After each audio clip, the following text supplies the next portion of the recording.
Ooh, yeah, it's Halloween, isn't it? Yeah, if you haven't seen this pumpkin man, yeah, plucking the pumpkin and having his pumpkin ass hanging out. It's actually my landlord's family. They got quite a few people, more than average, and they always do this sort of funny thing in autumn and Christmas and stuff. Yeah, I thought it's just nice to show you. And yeah, getting into the mystic autumn spirit, yeah, being a bit mystery today. Actually, I wanted to talk the F.Barker compass, the glow-in-the-dark compass, yeah, and I thought it's matching quite to the mystic morning. Actually, I woke up quite early in the morning, 6 o'clock in the morning, and I thought, well, I have to take the opportunity and show you a bit from the things I had on mind for a while, especially about the compass. But in the background, yeah, you see this rocks there in the background, yeah.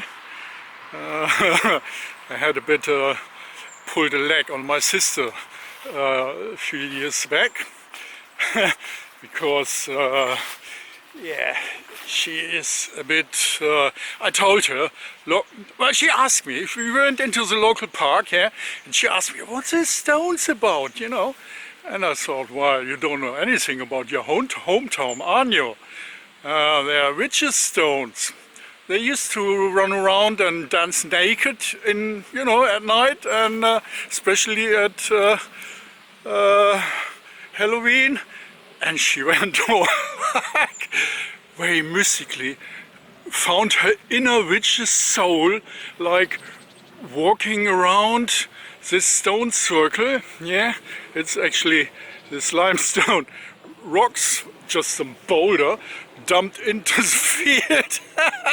But and she actually tried to find her inner witch and in contact with the spirit of the ancient witches. Yes, and I had a laugh. She didn't, I mean, she isn't really naive, but she was so into it, she believes it. Actually, anyway, I thought, yeah, give you a bit, this hometown hasn't got anything to do with witches at all. Never ever had. They're more related to the Neanderthal and Neanderthal men, you know, the old one. But never into witches. I mean, I know about the British witches culture, yeah, a bit. I used to live in Whitney, yeah, and we had the Witchwood and the Witchwood Brewery, yeah, the Hobgoblin Ale. Actually, that gives you a headache after you had a few of them. And, well, so I thought Halloween is on the go. And we're having a chat about the British traditional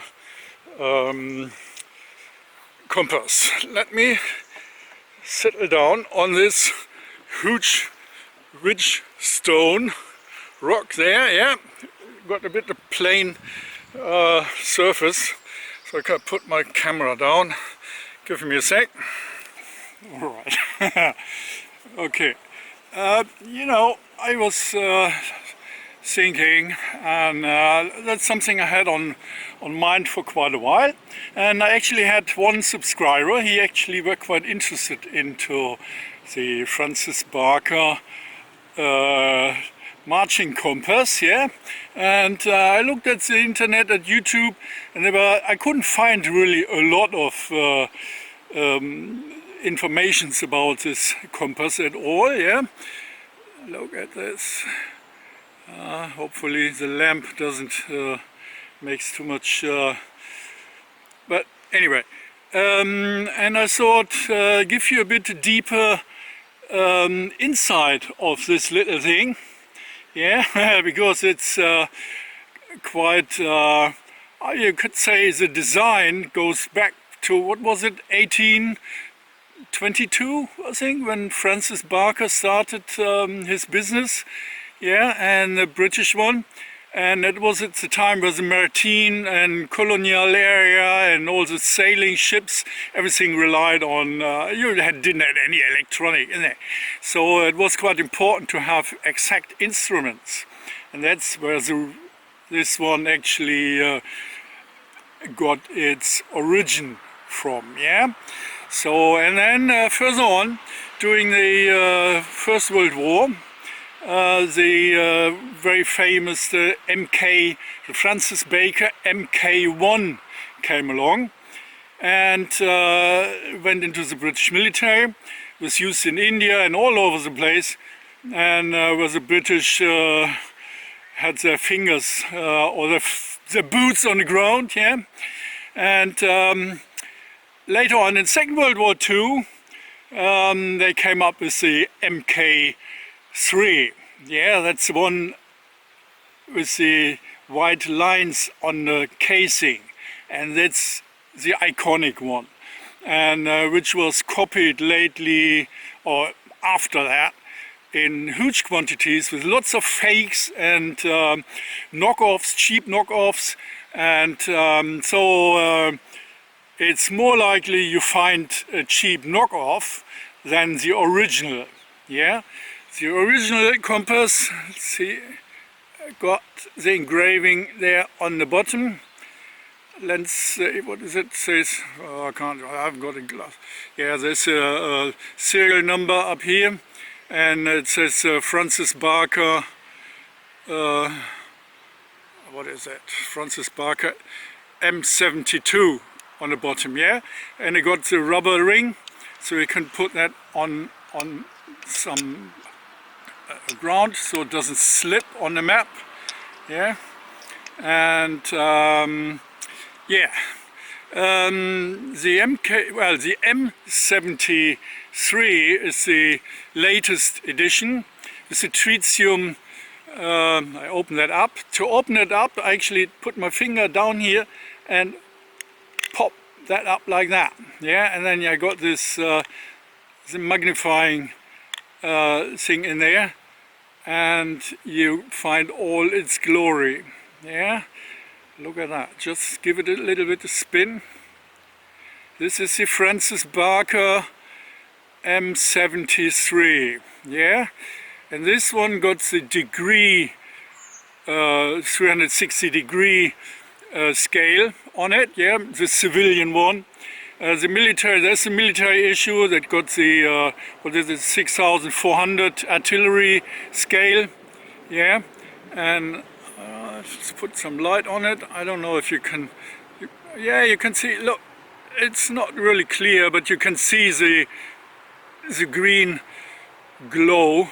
Yeah, that's a tritium. That's why I went up quite early, because the light is better to show you you wouldn't see that the full glow, but if it's pitch dark, this glows like hell. Actually, you can see and identify every little tiny number marked up on this compass. Yeah, so basically, you look into the little magnifying lens, and then there's here on the back in the center there's a hairline where you actually can then pile up like that, yeah, and find your bearing. And you got a little spool here that's actually you can set the ring, you can twist the ring here, so you can put the bearing you actually found where you want to go, and secure that with a little screw on the side, and then you go along, like having the thumb in the ring, and then you can rest the compass on your hand like that, yeah, and you can even lock it down again, yeah, so you can have a look at the bearing on the inside and walk along like that. Yeah, just to keep north, but your bearings are set. You actually keep the two indicators. See, there are two. Oops, let's see if I can. There are two glow indicators, and if they stay exactly on top of each other, it's north, but you got your bearing on the scale, so you actually, even if the north is pointing that way, yeah, you're still going that way and find your way. So yeah.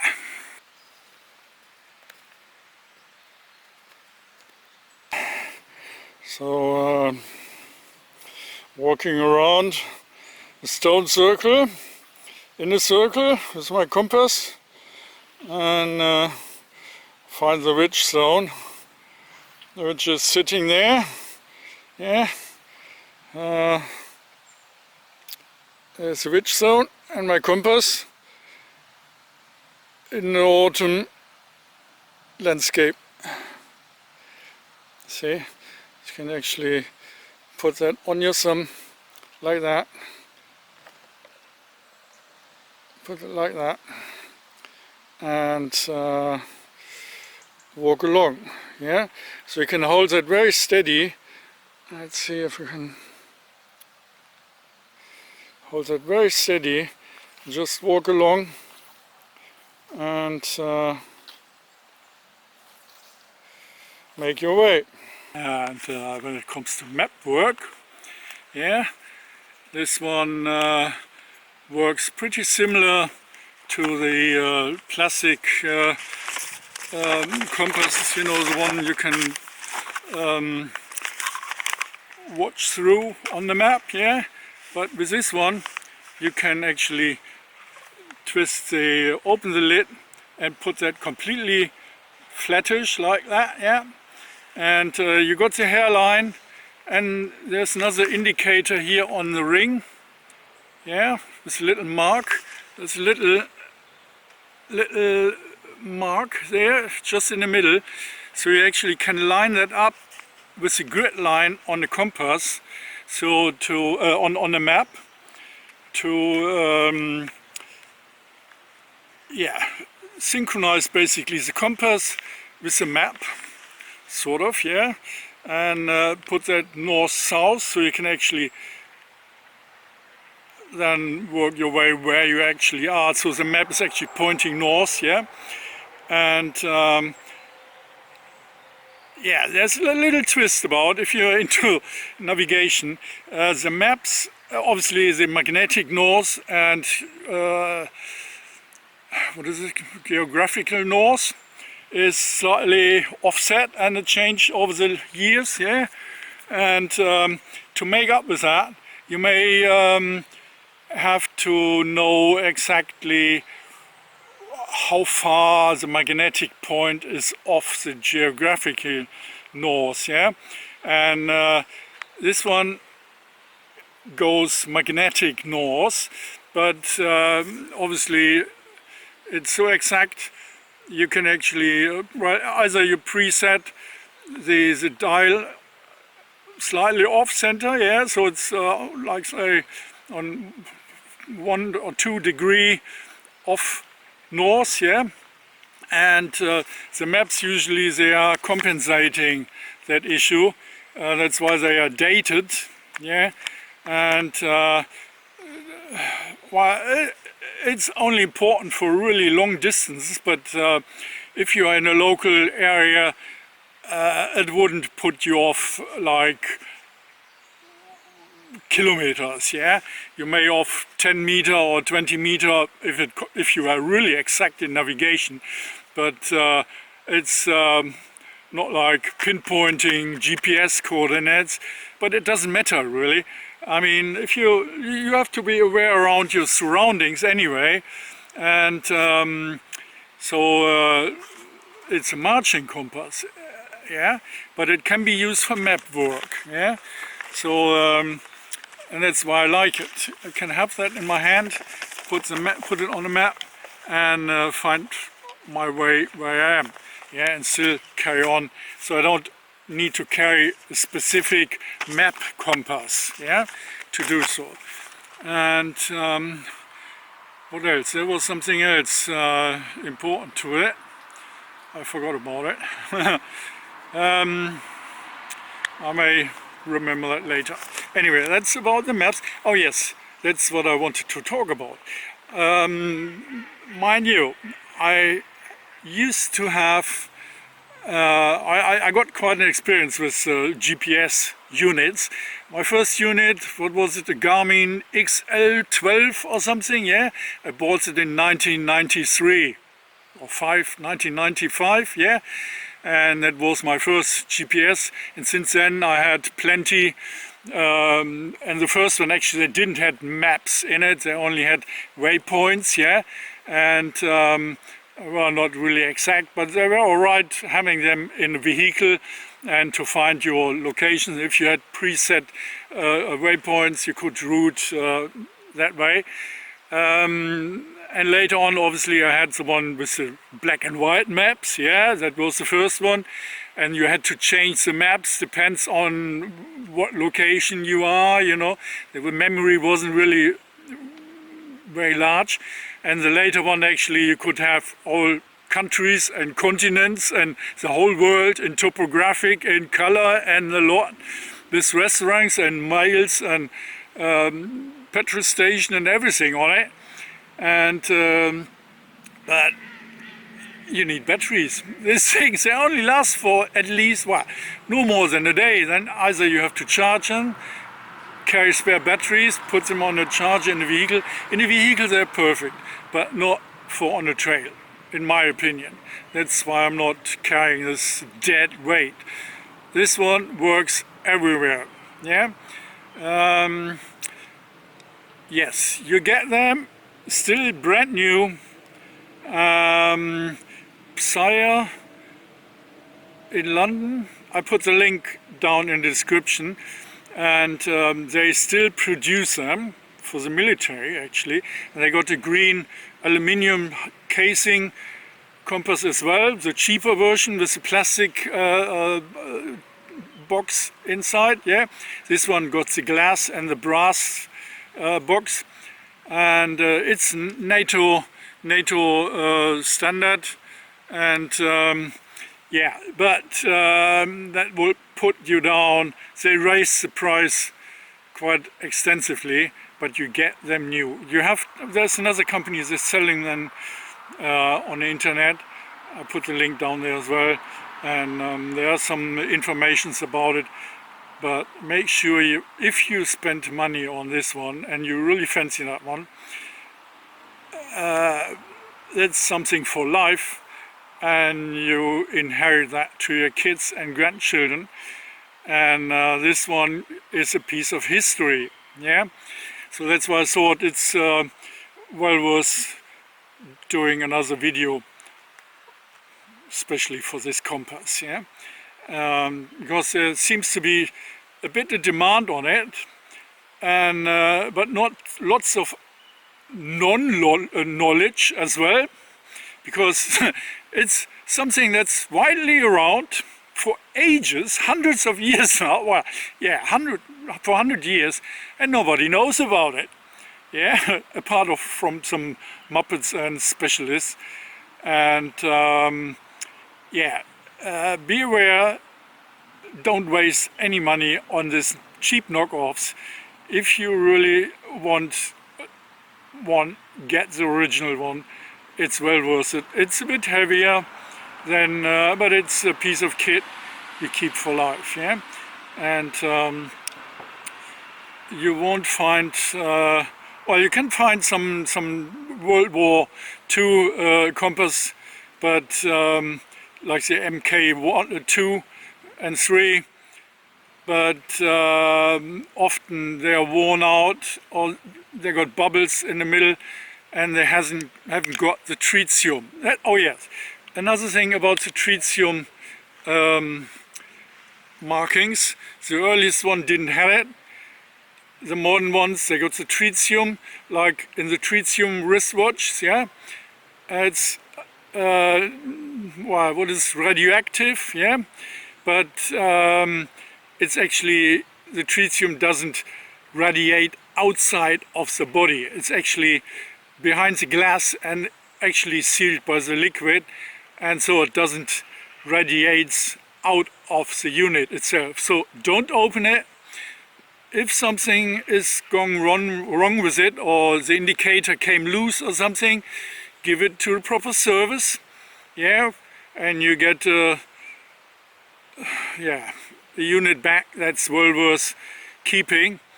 And yeah, look at that beauty.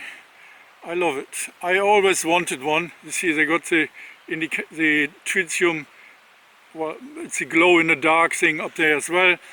And yeah, it's actually shining a bit against the dark. And yeah, they even got a gold-plated radioactive symbol on there. I rubbed that off with some because I thought I just to avoid irritation, yeah, just rubbed it off, and it's black now, yeah. So usually you get the radioactive symbol there in gold-plated, yeah. So another thing, you can actually put, I don't know if you can see that. You see that's moving up and down. A part of going that way, you can actually get that down. That actually helps to focus on the dial, yeah, on the dial, and for your eyesight, yeah. So you can actually adjust for the tiny letters on the inside, and I think that's something, and it's the beauty, yeah. I put the string on here, probably not how you're supposed to do that, but it works to me, and yeah, I love it. The F.Barker, glow in the dark, Halloween on its way. Keep tuned. Yeah.